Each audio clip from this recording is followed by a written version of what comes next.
Okay, lesson 9, technical tedium. And this chapter is a little tedious because we have to cover a bunch of technical stuff, and there just really isn't a way to kind of dodge it. So we're going to talk a little bit about the difference between RGB and CMYK as color models, making these two demos about how colors mix between the two different types of color models. And then we're going to make a document for making a button that makes use of safe area, button size, and bleed to create a full bleed document for like if I'm doing a print for like making an actual button. So this in the physical version of this class, we actually make buttons. On the online version, you can make the demos. But like the importance of these kind of setting up these spacing areas for doing certain types of printing, particularly mass market printing for like CMYK. We'll also talk about some of the different kinds of modes that are available to us in Photoshop for handling our images. Okay, let's talk about some more of this technical stuff. So when we look at our images, we have the option to do a couple of different modes and some bit depth stuff. Excuse me. And so this one isn't in, because of how I had to set up the files for the textbook, this isn't actually a bitmap, but I can actually make a bitmap by just going to File, New, and let's make an actual bitmap. Where are we? RGB color and bitmap. You can see this drops down to 1 bit, and we'll click create. And what we find out is, regardless of what color I choose, when I come over here and make a mark, it is going to be, well, I have to make it dark enough.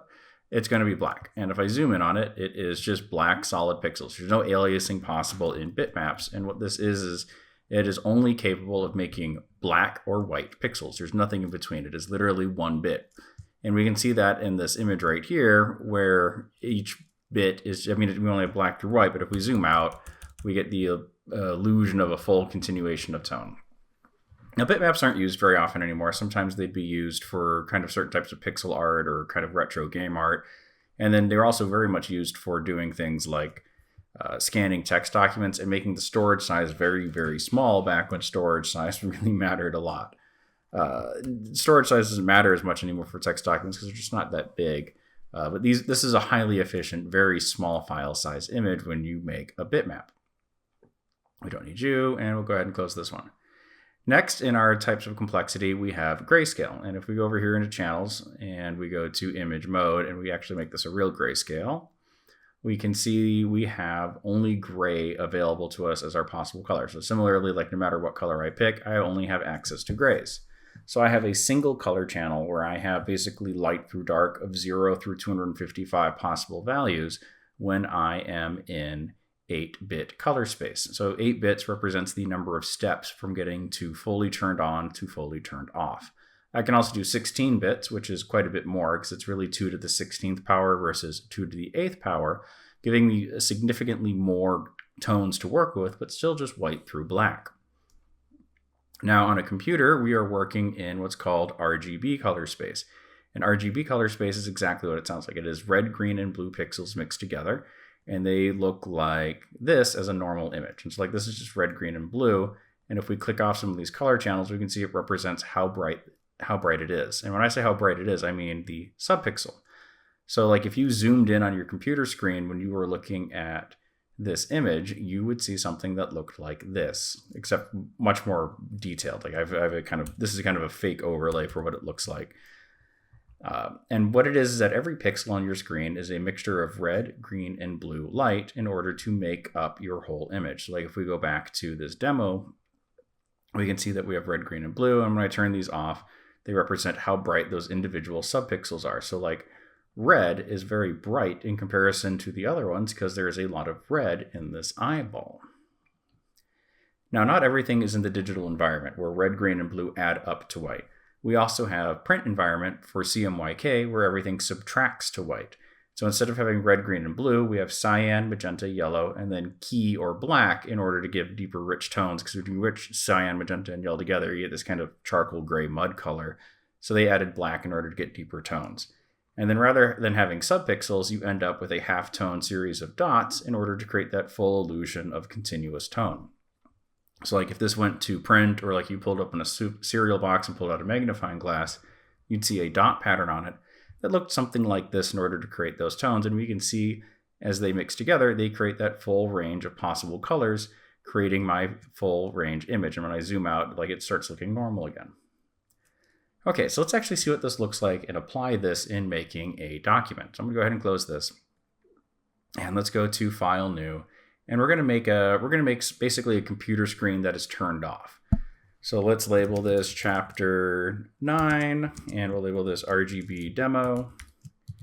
Let's switch away from pixels to inches. And I want a 7x7 image at 300, that looks good. RGB color mode, that looks good. And then rather than white, which would like represent a piece of paper when you're printing or a computer screen fully turned on, let's instead pick black, representing a computer screen that's turned off.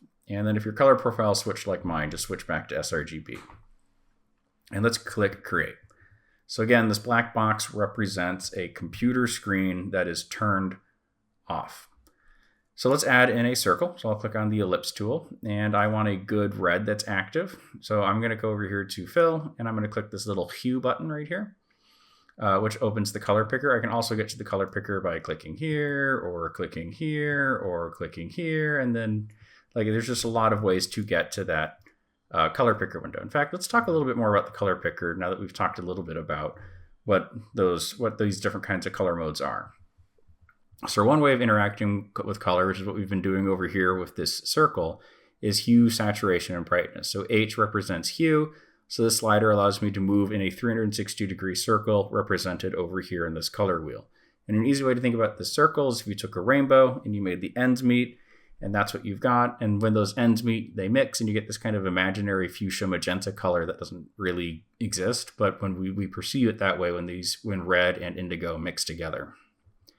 I can also control it by the purity of the color, S for saturation, and that represents how much gray, white, or black is being added to the image.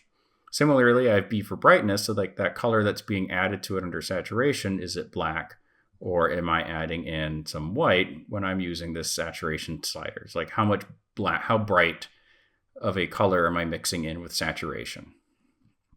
Then I have RGB, which represents those subpixels turned on or off. So we have a max value here of 255 representing a subpixel fully turned on. And when we put in 0, that represents a subpixel fully turned off. So if I want RGB red pure, I would type in 255, 0, and 0. Under it, we have this little number sign that represents hexadecimal. And it is a series of numbers that represent basically the same kind of thing that's being represented by right here with RGB. It's a very precise way of indicating a color. So we have 6 digits over, and each digit can be represented by 16 different values, 1 through 9 and A through F. And it's just telling a computer what color you want. So if you do a lot of programming, you'll probably work with hexadecimal. If you don't do a lot of programming, you probably won't set much with hexadecimal. One color mode that we did not talk about, which is a device-independent color mode, is Lab. If you get into advanced graphic design, print production, or other things like that, you'll care a lot about Lab. It's a little advanced to jump into in an inter-level class, so we're going to leave it alone, but just know that L represents a balance between white and black, while A represents a balance between red and green, and B represents a balance between blue and yellow. It can be a really useful way of targeting and editing color separate from detail, as in A and B color, L detail. And then we have CMYK, which represents ink on a page from 0 to 100%. Note that in some applications you can actually push it past 100%, but for us we're going to do 100%. So we'll go ahead and click OK. So we've got red loaded up. We don't want a stroke, so we'll click here and say no. And we are ready to make our circle. I'll click to make my circle, and it'll be like, yo dog, how big? And I'll be like 3 inches by 3 inches, and I'll click OK. I need to center it, and I could click and drag it center, or I can just tell it to be center by clicking center button and center button. If these buttons aren't available, make sure you click the little dots and choose canvas rather than selection. Now what I want to do is I want to have it nestled in a particular spot up here. And so far I've just been giving you a number to type in to put it in that exact spot. But like I have a 3-inch circle right here, and I want it to be a particular distance away from the top and side, and then I want to move my other 2 circles related to it a particular distance. And I can do that by actually typing in a math equation into my X and Y box, or like my size box, or any of these other ones. So I can actually type in stuff like, please make this a third as big, divide by 3. Or please make this go up 1 inch, -1. and please make it go over, and then make it go up, -1. And I've subtracted 1 from each one of those. Now, since it was 2, that's easy math. But in other instances, like the math can be fairly complex. Over in my layers panel, I'm going to label this RGB red. That said, actually, if we look at our channels panel, we can see that since this is red, and in the red channel, we only see white. So this is the circle that's lit up, and we can see that it has no green or blue values, but we already knew that from looking at it from in the hue thing, from the color picker. All right, let's duplicate this layer, Alt drag up, and I'm going to relabel this RGB green. Let's make it green. So over here under appearance and properties, I'll click my fill, I'll click my hue thing. I'll be like, please no red, and please all of the green at 255. And let's move it over. So I'm going to actually move it over quite a bit. So I'm going to do +2, and I'm going to leave the up and down alone. Now, right now they're not mixing because we haven't told them to mix. So like, again, we can think about these as like the red, green, blue are subpixels, or like if I'm sitting in a darkened room, I can think of this as a red spotlight and a green spotlight. And so if there are 2 lights hitting the wall, they are lightning. So I'm going to grab my RGB green, and where it says normal, I'm going to choose lighten to make it as if it was a projector on a wall. Same thing with RGB red. I'm going to go ahead and make this one lighten as well, although it won't have any visual impact on what we're doing, just kind of neat and clean. Let's add in our third circle. So RGB green, Alt drag up, relabel this RGB blue, and we'll click on the hue thing, and we'll click on the hue thing, and we'll go over here, 0 green, 255 blue. And we can see that we have this cyan and white right now where they're mixing all 3 colors together, but I want to move this down so we can see how they mix a little bit more cleanly. So I'm going to move it back over 1, -1. And I'm going to move it down quite a bit, and I'm going to do +2. And now I have a nice little overlap. And so again, this represents a red light, a green light, and a blue light. And we can see that they mix to make cyan, magenta, and yellow. They don't make black when they all mix together. They make white, making this the additive color space. Add to white, RGB. Okay, let's save this. File, save. I'm going to throw this on my desktop so I can easily delete it later. And let's be lazy when making our next one. I don't really feel like remaking these circles. So why don't we actually just come up here and go to Save As. And if I change the name, so instead of RGB demo, let's do CMYK demo. I have a new file that I can edit while preserving my RGB ones. Like I can come over here, File Open, and we can see there's 2 of them sitting here now. All right, let's convert this to CMYK color space. So I'm going to come up to Image, Mode, CMYK. It'll be like, do I want to flatten this? No, I definitely don't want to flatten this. And we can see the colors suddenly don't look very good anymore because we've switched it to CMYK. And we need to do a little bit of work. So like this computer screen isn't a computer screen anymore. It should be paper white. So let's come down to our background, unlock it by clicking on the lock, Command A to select everything, or go up to Select All. Paint bucket to fill in, and I'll pick white. And suddenly all my circles are gone, and that's because they were set to lighten. And on a piece of paper, ink doesn't lighten, it darkens. So let's go ahead and switch them to darken. So RGB, you are now darken, you are now darken, and you are now darken. And notice that we're getting mud, because these aren't primary colors anymore. Cyan, magenta, and yellow are our primary colors, and when you mix secondary colors, you get mud. So let's change them to what they should be. So RGB red is about to become CMYK cyan. I'm just going to copy CMYK. Boop. Let's make it CMYK. So up here where it says fill, and hue thing, and 100 for the cyan, 0, 0, and now I've got my cyan.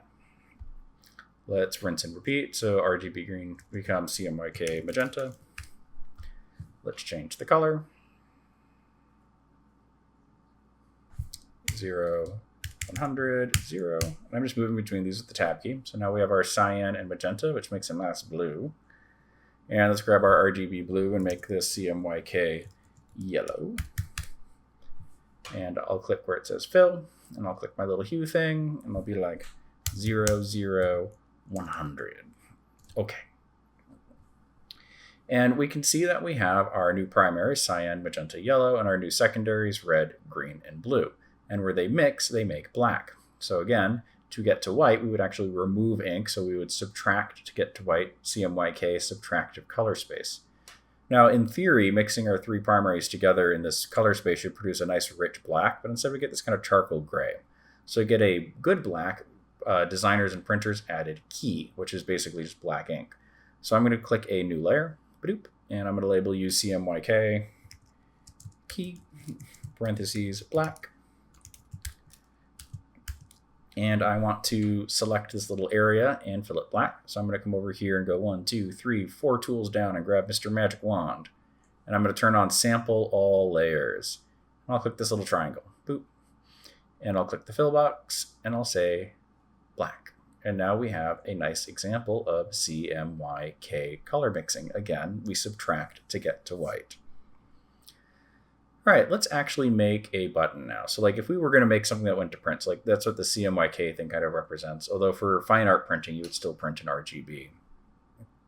You would need to make a document that has a couple of special attributes to it, because when you're running something through a mass market printer, it goes chippity chop chop while it's printing and the paper goes sliding in all over the place, and sometimes stuff doesn't align. And so if I made a document and it wouldn't, and either the cutter or the printer wasn't aligned correctly, I'd end up with a little bit of white around the edge of my document.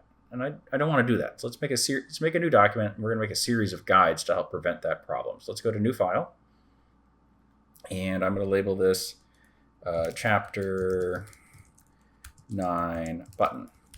And an easy way to think about this chapter is like if you had a button maker, it's like how would you set up the file to make attractive buttons?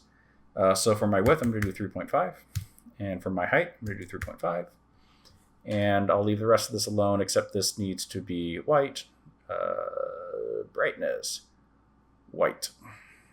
Or you could also click out of here and choose white. Does the same thing. And I'll click create. All right, so we're going to make a series of guides that represent the document size, the bleed size, extra image that needs to go out past the edge of my document. So when the paper cutter or the printer goes print, print, or choppity chop, I don't end up with white around my actual document. And then a safe area, because if it's off, I can actually end up losing stuff in my important area. So I want to make sure all of my text and key elements are in that safe area if the cutter or the printer is off. So first, let's make our bleed circle. So I'm going to make the ellipse tool active. I'm going to turn off my fill. I'm going to turn on my stroke. And 1 pixel is fine because we're just using this as a visual guide. Picking something like hot pink can also be useful when it's overlaying an image, or white if it's dark. We're just going to use black to keep it simple for today. I'll go click, and if I am making my circle, I'm going to make it 3 inches by 3 inches, because that's as big as the button maker needs a piece of paper to be in as it folds around the edge of it and then gets covered by that back. And I'll click OK. I want to center this, so you can either click and drag it. Clicking and dragging it with the move tool is a little difficult because you have to click a 1 pixel section. Or if you turn off auto select, you should just be able to do it from the layer itself. Because it's kind of a butt, I'm going to come up here and make sure canvas is selected, and then I'm going to click center and center to center my circle. Where it says ellipse 1, I'm going to label this safe area. No, excuse me, bleed. I'm going to label this bleed. And let's make another circle. So ellipse tool, we're going to make our intended document size. So this would be the face of our button. And we're going to make it 2.25 inches by 2.25 inches. And I want it centered again up here. We'll grab the actually, we can do it from here. We'll click here and be center and center. Oops, I clicked top align. There we go. And we'll label this document or face or print size, whatever you want it to be. All right, let's make our safe area. So the area that all of our text and important design elements have to be in. So if this is the size of our button, we need an area that comes in that we're going to keep all of our important elements just in case the cutter is off. Click, and I'm going to make this one 2 by 2. It needs to be center again, so up here, clickety-click, center, and center. And we'll label this safe area. Everything in it is safe. Now, so I don't accidentally putz or move around these when I'm doing my document and I'm adding my other stuff, let's go ahead and group and lock these. So I'm going to select all 3 in my layers panel. So I'll have the top one active, shift click down to bleed. So I have all 3 active. I'll click the group button and I'll label this guides. And I'm going to click the lock here in my layers panel so I can no longer interact with it. So I can't accidentally move it. See, like it gets mad. Can't move that. Can't move that. No longer able to accidentally putz it around. All right, so we want to add an owl, but we want to make sure the owl is the right size for our button. So rather than just dropping it in, let's open it and inspect the file. So I'm going to go up to File and I'm going to go Open. I'm going to navigate to wherever my files happen to be. Yours are probably sitting on your desktop or a Downloads folder. And I've got my owl. And like, how big is my owl and how do I resize something in Photoshop with a lot of control? I do that by coming up to Image and going to Image Size. From this window, I can see that my image is 1400 by 1800 or so pixels in size, and that right now it's at 20 by 25 inches. Well, that sounds plenty big, right? But our print resolution is 300, and this currently is resolution 72. So it's actually quite a bit smaller at our print resolution. What resolution is that? So to find out, I'm going to turn off resample, because otherwise if I type in 300 here, it would make up a bunch of pixels to make 20 by 25 at 300 ppi. I want the current number of pixels at 300, so I turn resample off. So where it says resolution, I will now type in 300. And we find out that it's plenty big. My outside bleed circle was 3 inches, and the width of this is 4.8. So this is plenty large. In fact, we could actually get rid of some pixels. So if we turn resample back on, and I go to where it says width, and I type in 3, we can see that the number of pixels I have goes down, saving me file space later, and making it the correct size for my print. So I'll click OK. I want to copy and paste it over. So I'm going to go up to Select All, Edit, Copy, Command-C, and then over here, Command-V or Edit, Paste to drop in my owl. Let's drag the owl to be below the guides. Oops, I put it in guides. I want it below guides. Oh my goodness, all right, fine. We'll just drag guides to be above it. That's easier. And I'm gonna label this owl. And we can see almost as if somebody set this textbook up to do this, and like the face is in there perfectly. All right, we wanna add our text, and we're gonna do another Adobe font. So let's practice adding Adobe fonts. So launch Adobe fonts, and I'm just gonna do that by going to Chrome, which I already have it open in. And from Chrome, I'm going to search for a particular font, and I want, where's my button? I want my font to be, oh my goodness, where's the name of the font? Broken Script.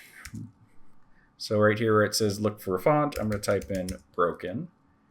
And I've got my FF Broken Script font family. And mine's already installed, but you should be able to click install, or your window should look something like this to add it to your design. So go ahead and click add. It might take it a minute to download and install, and then return back to Photoshop so we can actually use it. Okay, so I'm going to open up my text window text, character, and we can see that it remembered some of my settings from before, so I don't want this 60%, so I'm going to set this back up to 100. I don't really want red, so I'm going to click on my color, and I'm going to type in, let's do red fully turned off. Let's turn the green part of the way on at 162, and let's get that blue up to max, 255. I got a nice kind of sky blue color. For my font size, let's go ahead and do 24. You have to hit enter when you type in font size. I don't know why, it drives me up the wall. And let's look for Broken Script. And I will grab, do I just want regular Broken Script or do I want condensed? We'll just do regular Broken Script bold. And then I'm going to do T for text tool, and I'll click and reset my size. I don't know why it does this sometimes, 24. And I will type in hoot. Let's position it a little bit more attractively. And maybe slightly off center actually. Sometimes perfectly center isn't always the right option. And you know what? That's a little hard to read. So let's use one of our legibility tricks. Like we could blur the background, we could darken the area behind it, we could add a drop shadow. I don't really like any of those options. I think a stroke, an outline would look really good on this. So I'm going to go down to FX and I'm going to go to stroke. And for my size for my stroke, let's do 15.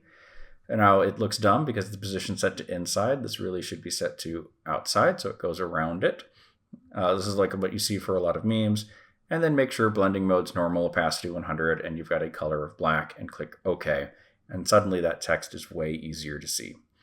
When you're done, go ahead and hide your guides. And although first, like when we look at our guides, notice that my text is within this smaller circle, which means it's perfect. My eyes are within that smaller circle. So like if this went to print like so, I might end up cutting off part of my text. If it was outside this area, I would cut off part of my text. So make sure everything is in the safe area. All right, that's it.